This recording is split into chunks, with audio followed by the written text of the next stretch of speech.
But then it's a supervisor vehicle, so maybe he qualified for special fancy AC stuff. Yeah, he could have. But anyway, again, this is coming to us courtesy of some unnamed anonymous person too. So who the hell knows? And apparently the same person around 5 a.m. spotted Dave again, and Dave was headed towards Plant 4, which also struck this coworker as odd since Dave's job assignment, of course, was in Plant 8. And we don't have any records that say that he finished the job in Plant 8 and may have been sent to 4 to deal with something else. Well, that's entirely possible. Also, in Plant 4, there was supposed to be a safety meeting around 7 a.m. So I was thinking maybe he was headed there early to get a good seat.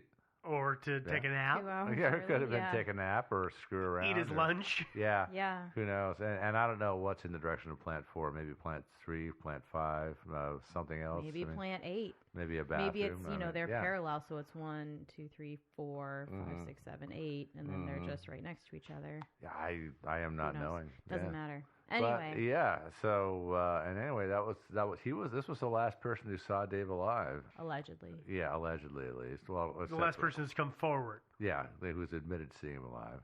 Dave did not make it to the safety meeting, of course. Maybe that's not why he was headed towards Plant 4. Like we said, maybe he was headed towards Plant 5. Mm-hmm. Plant 3.5. I don't know. Harry Easterling said that at the end of the shift, he noticed that Dave's toolbox was still sitting there with the keys on it, but no Dave. Harry looked for Dave for a little bit. Eventually left a message with the security guard to give to Dave, saying that he was going home, saying that he would meet him again at the usual spot tomorrow. Yeah, Harry thought he was just figured he'd picked up more work for the Maybe night. Doing some overtime or something like that, yeah. Although, God, it seems like, do either of you remember what he said their commute time was from the restaurant to the plant? I don't know. That's a good. I'm assuming it was somewhat substantial. I mean, otherwise, why bother carpooling? Well, and right? that's exactly my thing. But it also couldn't have been more than an hour, because if they started at midnight and met at 11. Yeah, but a 30-minute drive is a long way to have to hoof it on foot if he decides to work a couple of hours. You would think that. I understand why Harry called and said, "Hey, tell him I left," so he could, cajole somebody into giving him a ride to his vehicle. I assume that's what happened. If somebody would have given him a ride. Somebody didn't give him a ride. And this is in the days, of course, before we had text messaging. Although intercompany phones are a thing, and so you would imagine that he would have called the switchboard and figured out where the hell he was, so he could track.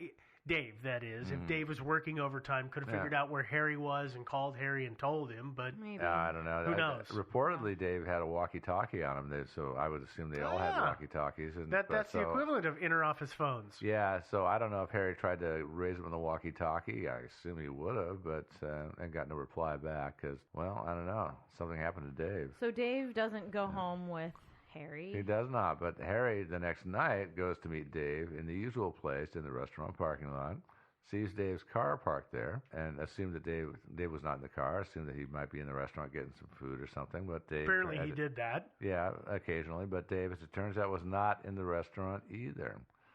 So Harry goes to work, looks for Dave. Dave's not there, and so he reported him missing, and they began a search of the premises, which, as you can imagine, would have taken a while because it's a big, big place. And isn't this where Harry said he got to the maintenance building and saw Dave's lock and everything sitting there? His toolbox was still wide open from the night before, or presumably from the night before. Yeah, toolbox still sitting there with the keys on it or in it.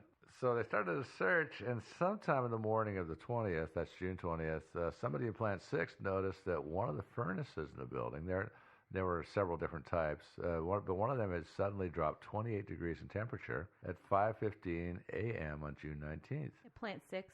In Plant 6. Yeah, so in Plant 6, there were 3 types of furnaces that I've been able to find out about, and they operated at temperatures between about 1,150 degrees Fahrenheit and about 1,365 degrees Fahrenheit. Do we know what that is? Kind of hot. Celsius? Really hot. It's hot, yeah. It's really smoking hot. It's like 99 degrees Celsius. Yeah. Gotcha. Okay. I don't know, but it's super hot. Hot enough to, I think, make you uncomfortable. Yeah. At least. Briefly until you died. Yeah. The furnace in question, at least as far as I can tell, was called the Automated Ingot Preheat Furnace, which contained a bath of molten salt, which is kept at a temperature of around 1,200 degrees Fahrenheit. And this was used for heating and softening uranium ingots, which were then squished into